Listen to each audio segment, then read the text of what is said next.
महाभारत के युद्ध में अर्जुन ने भगवान श्री कृष्ण से एक बहुत गहरा प्रश्न पूछा। मनुष्य को मृत्यु के समय क्या करना चाहिए? तब भगवान श्री कृष्ण बोले, मनुष्य अंतिम समय में जिसका भी स्मरण करता है वह उसी को प्राप्त हो जाता है।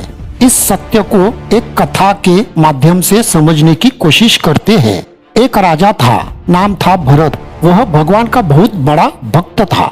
राजपाट छोड़कर जंगल में बैठकर वह भगवान का ध्यान करता था। लेकिन एक दिन उसे एक छोटे से सुंदर हिरण से मोह हो गया और इसी कारण उसका मन धीरे धीरे भगवान से हटकर उस हिरण में लगने लगा। और जब अचानक उसके मृत्यु का समय आया तब भी उसके मन में भगवान नहीं बल्कि वही हिरण आ रहा था।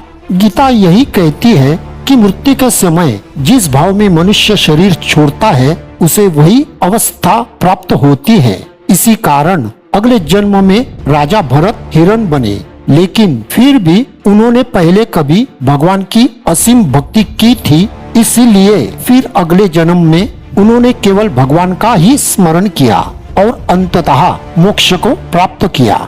यही है गीता अध्याय 8 का सबसे बड़ा संदेश। मनुष्य को भी जीवन भर सिर्फ भगवान का नाम ही जपना चाहिए, हर वक्त, हर समय, हर पल और अपने जीवन के हर कर्मों के साथ। तभी अंतिम क्षण में भी हम उन्हीं को याद कर सकते हैं। इसीलिए धन, मोह और क्रोध में नहीं, अपना मन भगवान के चरणों में लगाइए और मुक्ति को प्राप्त करिए। समय का स्मरण ही अगले जीवन का मार्ग बनता है। अगर आप भी गीता के ऐसे गहरे रहस्य को जानना चाहते हैं तो नीचे दी गई लिंक पर क्लिक करें और पूरी गीता को जानिए। जय श्री कृष्ण।